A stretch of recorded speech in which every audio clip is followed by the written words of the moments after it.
ನಮಸ್ಕಾರ ವೀಕ್ಷಕರೇ, ನಾನು doctor Narayan Mudgale, ayurvedic sexologist, ayurvedic consultant, ಬೆಂಗಳೂರಿನಲ್ಲಿ ಪ್ರಾಕ್ಟೀಸ್ ಮಾಡ್ತೀನಿ. ರೆಗ್ಯುಲರ್ ಆಗಿ ಕಮೆಂಟ್ ಬಾಕ್ಸ್ನಲ್ಲಿ ಕಮೆಂಟ್ ಬರ್ತಾ ಇದೆ ಅಂದರೆ how to increase sex timing, ಅಥವಾ ನಾವು ಸೆಕ್ಸ್ ಮಾಡುವಾಗ ಟೈಮಿಂಗ್ನ ಹೇಗೆ ಇಂಪ್ರೂವ್ ಮಾಡಬೇಕು ಸರ್. ಆಲ್ರೆಡಿ ಈ ವಿಷಯ ಬಗ್ಗೆ ನಾನು ಮುಂಚೆ ಮಾತಾಡಿದ್ದೀನಿ, ಮೋಸ್ಟ್ಲಿ ತಾವು ನಮ್ಮ ಹಳೆ ವಿಡಿಯೋ ನೋಡಿಲ್ಲ. ಅದಕ್ಕೆ ಇವತ್ತು ಒಂದು ಬ್ರೀಫ್ ವಿಡಿಯೋ ಮಾಡ್ತೀನಿ ಅದ್ರ ಬಗ್ಗೆ. ಮತ್ತು ಯಾರಾದರೂ ಹೊಸ ವ್ಯೂವರ್ಸ್ ಬಂದಿದ್ರೆ, ಫಸ್ಟ್ ಟೈಮ್ ನಾನು ವೀಡಿಯೋಸ್ನ ನೋಡ್ತಿದ್ದಂದ್ರೆ ದಯವಿಟ್ಟು ಸಬ್ಸ್ಕ್ರೈಬ್ ಮಾಡಿ. Sex related A to Z information ಈ ಚಾನಲ್ನಲ್ಲಿ ಇದೆ, ಮತ್ತು ಅದು ಅಥೆಂಟಿಕ್ ಇನ್ಫಾರ್ಮೇಷನ್. ಯಾಕಂದರೆ ನಾನು ಒಂದು ಮೆಡಿಕಲ್ ಪ್ರಾಕ್ಟೀಸ್ನರ್, ಆಯುರ್ವೇದಿಕ್ ಡಾಕ್ಟರ್ ಇದ್ದೀನಿ. ಯಾರೋ ಸುಮ್ಮನೆ ಅನ್ಎಜುಕೇಟೆಡ್ ಏನೋ ಬಂದುಬಿಟ್ಟು ಹೇಳ್ತಾ ಇಲ್ಲ. ಟ್ರುತ್ ಹೇಳ್ತೀನಿ, ಸೈನ್ಸ್ ಹೇಳ್ತೀನಿ, ಲಾಜಿಕ್ಸ್ ಹೇಳ್ತೀನಿ. So how to increase sex timing. So ನಾನು ಫಸ್ಟ್ ಬೆಡ್ ಮೇಲೆ ಹೋಗೋಕ್ಕಿಂತ ಮುಂಚೆ ಏನೇನು ಮಾಡಬೇಕು ಅದು ಹೇಳ್ತೀನಿ.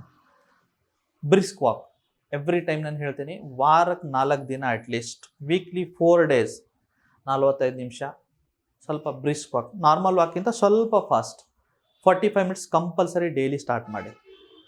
ಓವರಾಲ್ ಕಾರ್ಡಿಯೋ ಎಕ್ಸಸೈಸ್ ಚೆನ್ನಾಗಾಗುತ್ತೆ, ಓವರಾಲ್ ಮಸಲ್ ಸ್ಟ್ರೆಂತ್ ಚೆನ್ನಾಗಾಗುತ್ತೆ, ಓವರಾಲ್ ಬಾಡಿದೇನಿದೆಯಲ್ಲ ಮೆಟಾಬಾಲಿಸಮ್ ಚೆನ್ನಾಗಾಗುತ್ತೆ, ಬಾಡಿ ಮಸಲ್ ಚೆನ್ನಾಗಾಗುತ್ತೆ, ಟೆಸ್ಟೋಸ್ಟಿರಾನ್ ಚೆನ್ನಾಗಾಗುತ್ತೆ. ಅದಕ್ಕೆ brisk walk is very important. ಎರಡನೇದು ಏನಂದರೆ ಬ್ಯಾಲೆನ್ಸ್ ಡೈಟ್. ಬ್ಯಾಲೆನ್ಸ್ ಡೈಟ್ ಅಂದರೆ ಏನು? ಅದರಲ್ಲಿ ಪ್ರೋಟೀನು ಇರಬೇಕು, ಅದರಲ್ಲಿ ಫ್ಯಾಟು ಇರಬೇಕು, ಅದರಲ್ಲಿ ಕಾರ್ಬೋಹೈಡ್ರೇಟ್ ಇರಬೇಕು.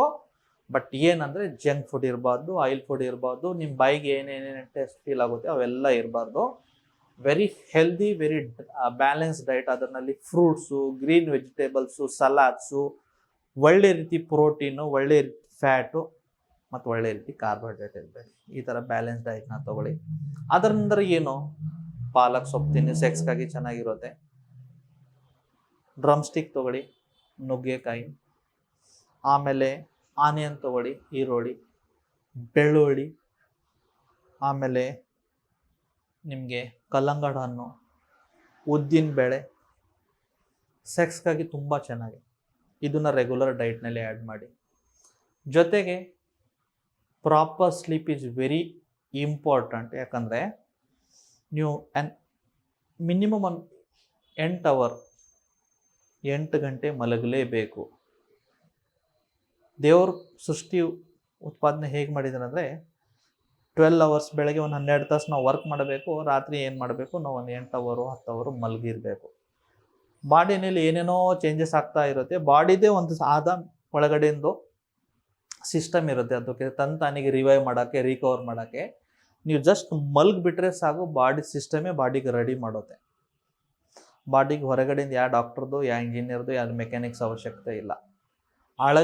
ಆಲ್ರೆಡಿ ಒಳಗಡೆನೇ ಇನ್ಬಿಲ್ಟ್ ಮೆಕ್ಯಾನಿಸಮ್ ಇರುತ್ತೆ. ಅದು ಆ್ಯಕ್ಟಿವೇಟ್ ಆಗಬೇಕಂದ್ರೆ ನಾವು ಮಲಗಬೇಕು. So sleep is very important. ಆಮೇಲೆ ಅವಾಯ್ಡ್ ಸ್ಟ್ರೆಸ್. ನಾನು ಒಂದು 15 ಇಯರ್ಸ್ ಎಕ್ಸ್ಪೀರಿಯನ್ಸ್ ಪ್ರಕಾರ ಹೇಳ್ಬೋದು, ಯಾರ್ಯಾರು ಪ್ರೀಮೇಚರ್ ಎಜಾಕ್ಯುಲೇಷನ್ ಬಗ್ಗೆ ಹೇಳ್ತಾರೆ ಅಥವಾ ಬೇಗ ಸ್ಖಲನ ಅಂತ ಹೇಳ್ತಾರೆ, ಸ್ವಲ್ಪ ಸ್ಟ್ರೆಸ್ ಜಾಸ್ತಿ ಅವ್ರ ಲೈಫ್ನಲ್ಲಿ. ಅನ್ವಾಂಟೆಡ್ ಸ್ಟ್ರೆಸ್ ಎಲ್ಲರಿಗೂ ಇರುತ್ತೆ, ಇಲ್ಲಂತಿಲ್ಲ. ಸುಮ್ಮನೆ ಅನ್ವಾಂಟೆಡ್ ಸ್ಟ್ರೆಸ್, ಆಫೀಸ್ನಲ್ಲಿ ಏನೋ ಒಂದು ವಿಷಯ ಇದೆ, ಅದು ಏನೋ ಒಂದು ಮಾತಾಯಿತು, ಅದು ಆಫೀಸ್ ಥಾಟ್ನ ಮನೆಗೆ ತೊಗೊಂಡು ಬರ್ತಾರೆ. ನಿಮ್ಮ ಆಫೀಸ್ ಏನೂ ಇರಲಿ, ಒಂದು ಸತಿ ನೀವು ಆಫೀಸ್ ಡೋರ್ ಹೊರಗಡೆ ಬಂದರೆ ಆಫೀಸ್ ಎಲ್ಲ ಅಲ್ಲೇ ಬಿಟ್ಟು ಬರಬೇಕು. ಕೆಲಸದ ಒತ್ತಡ ಮನೆಯಲ್ಲಿ ತೊಗೊಂಡು ಬರಬಾರ್ದು. ಮನೆಯಲ್ಲಿ ಬಂದಾಗ ಮನೆಯಲ್ಲಿನೇ ನೀವು ಆ್ಯಸ್ ಎ ರಿಲೇಷನ್ನಲ್ಲಿ ವೈಫ್ ಜೊತೆಗೆ ಹಸ್ಬೆಂಡ್ ರಿಲೇಷನ್, ತಾಯಿ ಜೊತೆಗೆ ಮಗನ ರಿಲೇಷನ್, ಮಕ್ಕಳ ಜೊತೆಗೆ ತಂದೆ ರಿಲೇಷನ್, ಅವರೇ ಇರಬೇಕು. ನೀವು ಆಫೀಸ್ನಲ್ಲಿ ಯಾವುದೋ CEO ಇರ್ಬೋದು, ಬಾಸ್ ಇರ್ಬೋದು, ಒಂದು 10,000 ಜನ ಎಂಪ್ಲಾಯೀಸ್ ತಮ್ಮ ಕೆಳಗಡೆ ಕೆಲಸ ಮಾಡ್ತಿರ್ಬೋದು. ಬಟ್ ನೀವು ಮನೆಯಲ್ಲಿ ಬಂದರೆ ಮಕ್ಕಳಿಗೆ ಅವ್ರ ತಂದೆ, ನಿಮ್ಮ ಹೆಂಡತಿಗೆ ನೀವು ಹಸ್ಬೆಂಡು, ನಿಮ್ಮ ತಾಯಿಗೆ ನೀವು ಮಗ, ಅದೇ ರಿಲೇಷನ್ನ ನೀವು ಮೇಂಟೈನ್ ಮಾಡ್ಕೊಳ್ಳಿ. ಅನ್ನೆಸೆಸರಿ ಆಫೀಸ್ ಸ್ಟ್ರೆಸ್ನ ಮನೆಗೆ ತೊಗೊಂಡ್ಬಾರ್ಬೇಡ. ಮತ್ತು ಹೊಸ ದಂಪತಿಗಳಿನಲ್ಲಿ ಏನಂದರೆ ಸ್ವಲ್ಪ ಅಡ್ಜಸ್ಟಿಂಗ್ ಪ್ರಾಬ್ಲಮ್ಸ್ ಇರುತ್ತೆ.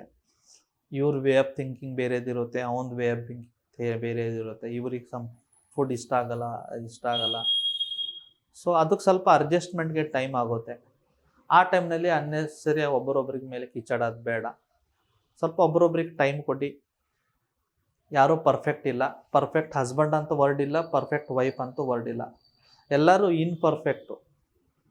ಆ ಇನ್ಪರ್ಫೆಕ್ಟ್ನ ನಾವು ಮ್ಯಾಕ್ಸಿಮಮ್ ಪರ್ಫೆಕ್ಟ್ನೆಸ್ಗೆ ಹೇಗೆ ತರಬೇಕಂತ ಇಬ್ಬರದ್ದು ಪ್ರಯಾಸ ಇರಬೇಕು.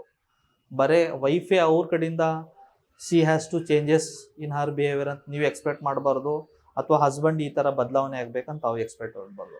ಒಂದು ಸತಿ ಮದುವೆ ಆಯ್ತಂದರೆ ನೀವು ಏನಂದರೆ ಇಬ್ಬರದ್ದು ಒಂದೇ ಸಂಸಾರ.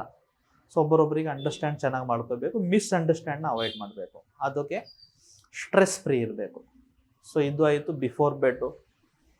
ಬೆಡ್ ಮೇಲೆ ಏನೇನು ಮಾಡಬೇಕು, ಆಲ್ರೆಡಿ ನೀವು ಟೆಕ್ನಿಕ್ಸ್ ಬಗ್ಗೆ ಹೇಳಿದ್ದೀನಿ. Stop and start technique.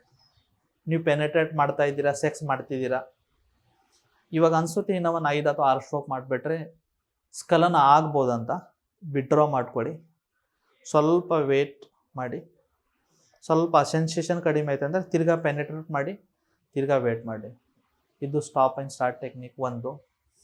ಎರಡನೇದು ಏನಂದರೆ ರಿವರ್ಸ್ ಕೌಂಟಿಂಗ್.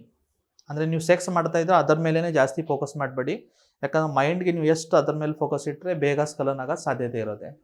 ನೀವು ಸೆಕ್ಸ್ ಮಾಡ್ತಾಯಿರಿ, ಮೈಂಡ್ನಲ್ಲಿ ರಿವರ್ಸ್ ನಂಬರ್ 99, 98, 97, 96, 95, 94, 93, 92, 91, 89, 87, 86, 85 ಈ ಥರ ರಿವರ್ಸ್ ಕೌಂಟಿಂಗ್ ಮಾಡ್ತಾ ಇದ್ದರೆ ಸ್ವಲ್ಪ ನಿಮ್ಮ ಮೈಂಡ್ ಬೇರೆ ಕಡೆ ಡೈವರ್ಟ್ ಆಗುತ್ತೆ. ಆ ಹೈ ಸೆನ್ಸೇಷನ್ ನಿಮ್ಮ ಮೈಂಡಲ್ಲಿ ಬರಲ್ಲ. ಇದರಿಂದ ಟೈಮ್ನ ಪ್ರೊಲಾಂಗ್ ಮಾಡ್ಬೋದು. ಮೂರನೇದು controlling your breath. Controlling your breath ಅಂದರೆ ಯಾವಾಗ ಫಾಸ್ಟ್ ಬ್ರೀತ್ ಆಗುತ್ತೆ ನೋಡಿ, ಸ್ವಲ್ಪ ಶ್ವಾಸೋಚ್ಛ್ವಾಸ ತುಂಬ ವೇಗವಾಗಿ ಆಗುತ್ತೆ ನೋಡಿ, ಸ್ಖಲನ ಆಗೋ ಚಾನ್ಸಸ್ ಇರುತ್ತೆ. ಎಷ್ಟಾಯ್ತು ಅಷ್ಟು ರಿಲ್ಯಾಕ್ಸ್ ಆಗಿ ಬ್ರೆತ್ನ ಕಂಟ್ರೋಲ್ ಮಾಡಿಬಿಟ್ಟು ಸೆಕ್ಸ್ ಮಾಡ್ತಾರೆ, ಪೆನೆಟ್ರೇಟ್ ಮಾಡ್ತಾರೆ. ಸ್ವಲ್ಪ ವೇಟ್ ಮಾಡಿ, ಪೆನೆಟ್ರೇಟ್ ಮಾಡಿ, ಸ್ವಲ್ಪ ವೇಟ್ ಮಾಡಿ, ಪೆನೆಟ್ರೇಟ್ ಮಾಡಿ. ಆಮೇಲೆ ಫೋರ್ತ್ ಅಂದರೆ ಚೇಂಜಿಂಗ್ ಯುವರ್ ಪೊಸಿಷನ್ಸ್. ಸ್ವಲ್ಪ ಒಂದು ಪೊಸಿಷನಲ್ಲಿ ಸೆಕ್ಸ್ ಮಾಡ್ತಿದ್ರೆ ಇನ್ನು ಸ್ಖಲನ ಆಗ್ಬೋದಂದರೆ ಸ್ವಲ್ಪ ಬೇರೆ ಪೊಸಿಷನ್ಗೆ ಹೋಗಿ, ಆಮೇಲೆ 1 ನಿಮಿಷ 1.5 ನಿಮಿಷ ಆ ಪೊಸಿಷನ್ ಟ್ರೈ ಮಾಡಿ, ಆಮೇಲೆ ಇನ್ನೂ ಸ್ವಲ್ಪ ಸ್ಖಲನ ಆಗ್ಬೋದಂದ್ರೆ ಮತ್ತೆ ಬೇರೆ ಪೊಸಿಷನಲ್ಲಿ ಹೋಗಿ, ಮಿಷನರಿ ಹೋಗ್ಬೋದು, ಫಿಮೇಲ್ ಆನ್ ಟಾಪ್ ಹೋಗ್ಬೋದು, ಆಮೇಲೆ ಡಾಗಿ ಪೊಸಿಷನ್ ಹೋಗ್ಬೋದು. ಓಕೆ, ಈ ಥರ ಸ್ವಲ್ಪ ಪೊಸಿಷನ್ ಚೇಂಜ್ ಮಾಡ್ತಾರೂ ಏನಾಗುತ್ತೆ, ಅವಾಗ ಸ್ವಲ್ಪ ನಿಮಗೆ ಒಂದು ಪಾಸ್ ಸಿಗುತ್ತೆ, 5 ಸೆಕೆಂಡ್ಸು 8 ಸೆಕೆಂಡ್ಸು. ಆ ಸೆಕೆಂಡ್ನಲ್ಲಿ ಸ್ವಲ್ಪ ಬ್ರೀತ್ನ ಕಂಟ್ರೋಲ್ ಮಾಡಿ. ಬಟ್ ಯಾವಾಗೋ ಆ ಥರ ಫೀಲ್ ಮಾಡಬೇಡಿ ಎಡಕ್ಷನ್ ಕಳ್ಕೊಳ್ತೀನೇನೋ ಅಥವಾ ಬೇಗ ಸ್ಖಲನ ಆಗುತ್ತೇನೋ ಅಂತ. Just be on that moment, ಆ ಮೂಮೆಂಟ್ನ ಎಂಜಾಯ್ ಮಾಡ್ತಾ ಇರಿ. ಸೆಕ್ಸ್ ಮಾಡಬೇಕು, ಫೋರ್ ಪ್ಲೇ ಒಂದು 5 to 6 ಮಿನಿಟ್ಸು, ಆಮೇಲೆ ಒಂದು ಪೆನಿಟ್ರೇಷನ್ ಒಂದು 3 to 4 minutes, 5 minutes. Overall 10 minutes sex ಆಗ್ತಾ ಇದ್ರೆ ದಟ್ ಈಸ್ ಬೆಸ್ಟ್. ಈ ವಿಡಿಯೋ ತಮ್ಮ ಫ್ರೆಂಡ್ ಜೊತೆಗೆ ಶೇರ್ ಮಾಡಿ. ಸೊಸೆಲಿ ಯಾರು ಹೊಸ ಮದುವೆ ಆಗಿದೆ ಅವ್ರ ಜೊತೆಗೆ ಶೇರ್ ಮಾಡಿ. ಚಾನಲ್ನ ಸಬ್ಸ್ಕ್ರೈಬ್ ಮಾಡಿ. ಧನ್ಯವಾದ.